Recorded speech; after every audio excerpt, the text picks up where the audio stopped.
menjemput menjemput perempuan-perempuan pesanan beliau. Jemput-jemput, Jal kau jemput ini ke sana, ini nanti. Ya, itu udah nggak terhitung itu. Di balik wajah tampan klinik yang selalu ramai dan ribuan pengikut di media sosial, ada rahasia kelam yang nyaris tak pernah tersentuh oleh sorotan kamera. Hari ini kita akan mendengar langsung kisah dari seseorang yang pernah sangat dekat bekerja, melihat dan akhirnya memilih pergi. Namanya Aprijal, seorang asisten pribadi yang dulu bermimpi besar bisa bekerja di industri kecantikan. Ketika ia diterima di klinik milik Dr. Richard Lee, hatinya berbunga-bunga.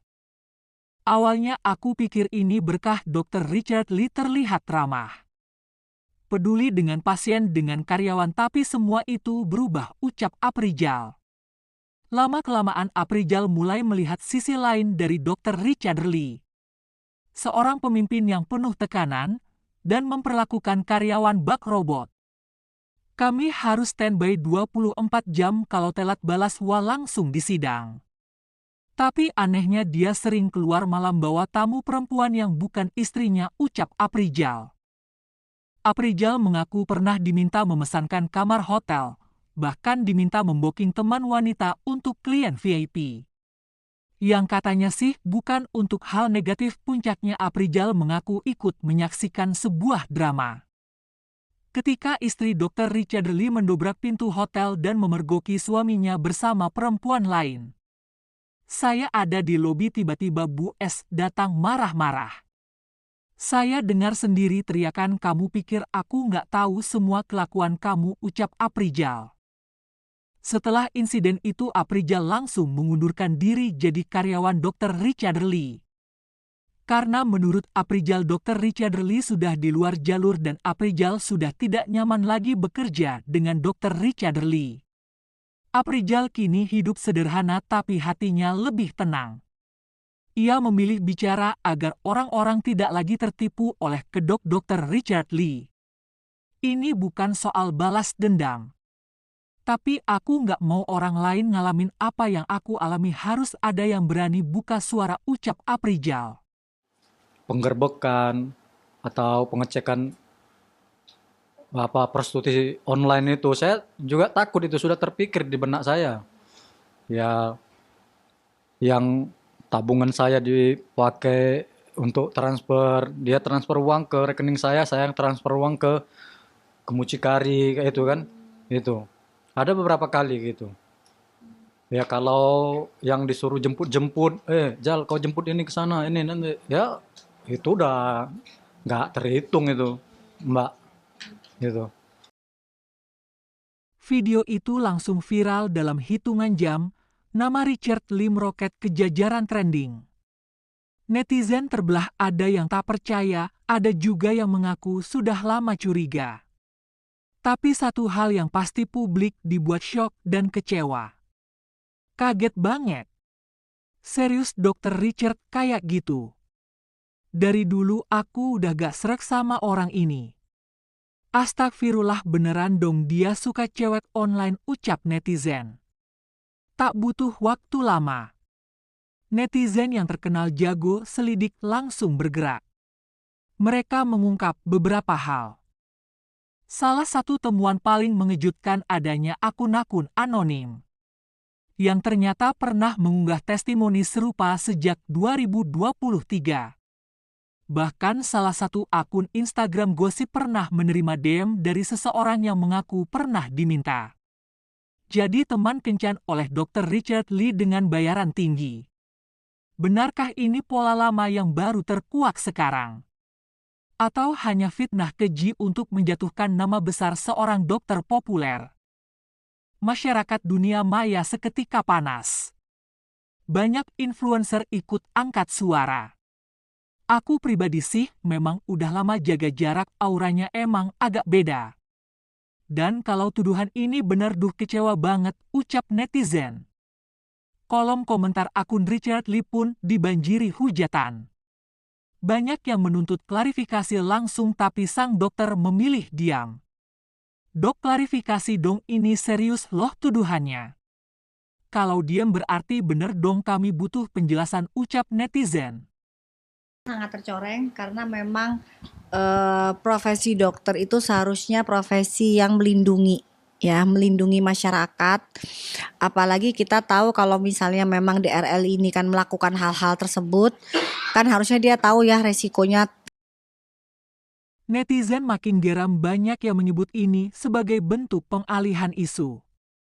Bahkan ada yang menuding pura-pura gak terjadi apa-apa. Fix damage contro, udah jelas ini strategi tim medianya. Kami bukan bodoh, mana tanggung jawab moralnya, ucap netizen. Jika tudingan ini benar, maka bukan hanya moralitas yang jadi sorotan, tapi juga aspek hukum prostitusi online termasuk dalam ranah tindak pidana di Indonesia. Belum ada laporan resmi ke polisi, namun sejumlah pengacara mulai menyuarakan bahwa kasus ini bisa diangkat jika korban bersedia buka suara. Jika ada bukti kuat dan saksi tentu bisa kita proses, jangan takut bicara.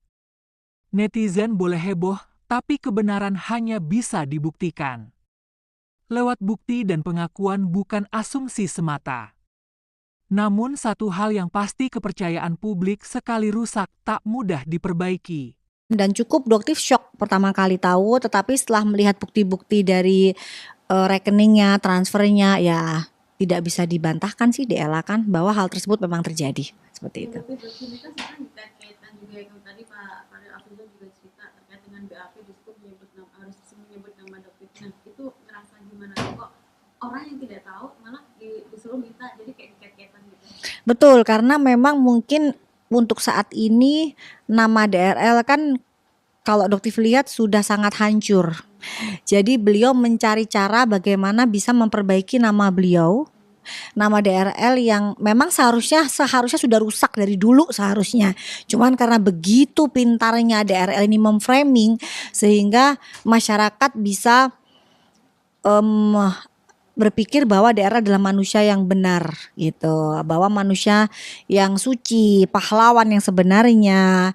Padahal faktanya sangat jauh berbeda. Jadi bagaimana nih supaya karakter dari Doktif yang membongkar ini ikut mati seperti itu. Akhirnya disertakanlah nama Doktif atas kasusnya Pak Afrizal, yang sebenarnya kasus itu terjadi di tahun 2022 dan Doktif kan munculnya di tahun 2024 akhir. Jadi seharusnya tidak akan ada hubungannya, tetapi dipaksakan untuk menjatuhkan kredibilitas Doktif seperti itu. Tapi ini kan sudah berjalan ya, terus Pak Afrizal juga jadi tahanan kota. Ada kekhawatiran nggak sih pengamanan dari Pak Afrizal? Alhamdulillah sih, pertama Doktif selalu memberikan masukan Pak Afrizal berlindung hanya kepada Allah Subhanahu wa taala. Itu karena beliau juga Doktif lihat ibadahnya juga luar biasa. Nah, jadi sebenarnya Doktif juga melihat mungkin pada saat ikut dengan DRL tekanan batinnya luar biasa ya. Karena beliau ini ibadahnya kuat, gitu, ibadahnya kuat dan harus mengikuti orang dengan karakter seperti DRL ini kan perlawanan batin ya. Batin, Dok. Iya, berlawanan, bertentangan dengan batin saya, Dok. Nah, iya begitu. Jadi pasti ada perdebatan batin yang luar biasa. Bang, sekali, Dok. Ya. Iya. Jadi Dokter sih bersyukur ya, alhamdulillah sekarang sudah berhenti ya, sudah berhenti dan akhirnya juga beliau punya usaha sendiri. Insya Allah beliau mencari rezeki dengan cara yang halal sekarang, betul ya. Iya, betul, Dok. Nah, pasti Allah akan lindungi. Dan kebetulan juga ternyata di rumahnya beliau ini yang di Medan juga ternyata ada teman-temannya Dokter juga di situ. Jadi insya Allah keamanan beliau terjamin, insya Allah seperti itu. Oh, tersangka di Medan, insya Allah nanti kita tunggu perkembangannya karena tinggal menunggu laporan selanjutnya dari penyidikan Polres Medan seperti itu. Tapi siap nanti jika dipanggil ke Polres Medan? Oh siap, tapi sampai saat ini belum ada. Tapi gimana sih sudah dijadikan tersangka? Tersangka untuk kasus membongkar kejahatan itu bukan suatu yang harus malu ya, tapi itu suatu kebanggaan. Jadi buat Dokter bangga menjadi seorang tersangka karena membongkar kejahatan dari oknum AS ini, dokter juga gitu, AS juga betul. Jadi bahwa beliau ini benar-benar seorang justiper, dan yang di situ dikatakan ya, ini juga perlu masyarakat publik ketahui. Doktif itu dilaporkan di suatu video TikTok. Dikatakan di situ Doktif tulis bahwa fix bukan dokter, justiper. Ya. Jadi di video tersebut dia menawarkan barang. Ya, menawarkan barang, dan dia menawarkan barang tersebut adalah barang dari Thailand. Jadi dia beli, dia bawa masuk ke Indonesia melalui Bandara Kuala Namu, dan di situ barang tersebut pun disita oleh Bea Cukai Kuala Namu. Ya, karena memang melanggar. Makanya Doktif katakan ini adalah fix bukan dokter, justiper. Kenapa? Karena seorang dokter tidak mungkin membawa masuk produk yang ternyata ada kandungan merkurinya di situ. Gitu. Jadi di konten tersebut pun tidak ada konten tentang dia adalah seorang dokter. Jadi di situ adalah konten yang menjelaskan dia menjual barang, bukan seorang dokter. Seperti itu. Padahal dia dokter.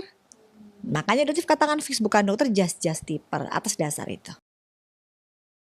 Kalau kamu setuju bahwa kebenaran harus selalu dikedepankan, jangan lupa untuk like, komen pendapatmu di bawah, dan tentu saja subscribe agar kamu nggak ketinggalan konten inspiratif lainnya dari channel ini. Share juga ke teman-temanmu supaya makin banyak orang yang paham pentingnya berpikir jernih sebelum menghakimi. Sampai jumpa di cerita berikutnya. Salam hormat dan tetap bijak dalam bersosial media.